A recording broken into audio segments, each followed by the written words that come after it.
मेरा डेट हो गया। नमस्कार। हाँ हेलो। हेलो, क्या नाम है आपका? पांडे मिथुन पांडे। फिल्म का रोल है। कहाँ से हो? धनबाद। धनबाद से इधर कैसे आया? पैदल? मैं आ गया पैदल। क्या हुआ था परेशानी घर में जो घर परिवार आपने छोड़ दिया? मेरे पास मुसीबत आ गया था। अभी मुसीबत हम क्या बोले, कबूल नहीं कर पाएंगे। पहले क्या काम करते थे? होटल का मिस्त्री हैं। पालक पनीर, पनीर मसाला, चिकन चिली, तंदूरी, मिसबे से भाजी सब आइटम बनाते थे। एक दिन ऐसा नौबत आया जो होटल वाला पैसा नहीं दिया। अब पैसा नहीं दिया 8,500। अब 8,500 पैसा नहीं दिया तो अब पेट मारो तो मानेगा नहीं बाबू। अब कितना मैं बोलूं। आपका माँ बाप किधर है? माँ बाप नहीं है। जहर। आपको हम खाना मांगे थे, आप तो खाना में तो जहर नहीं दीजिएगा। आप खाना में आप जहर क्या दीजिएगा हमको क्या पता है। मतलब आपका दिमाग में डाउट आ गया? पूरा डॉट हैंग हो गया है, मेरा माथा में हैंग है।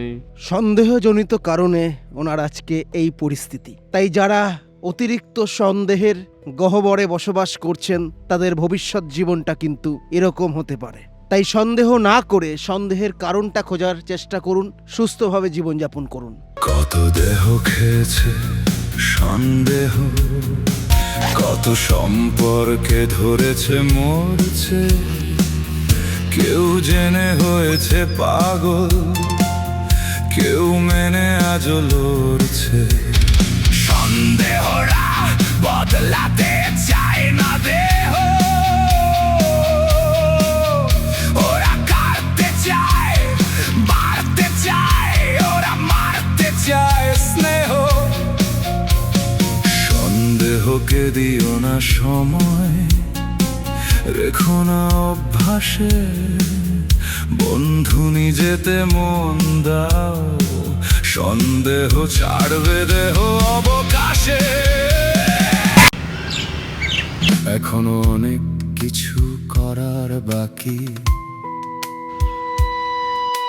সন্দেহকে আপন করে পাগল হবে নাকি। স্বর্গীয় শান্তি গোপাল সরকার স্যারের স্মৃতিতে আজকের পর্বটি। আপনি যেখানেই থাকুন না কেন ভালো থাকবেন।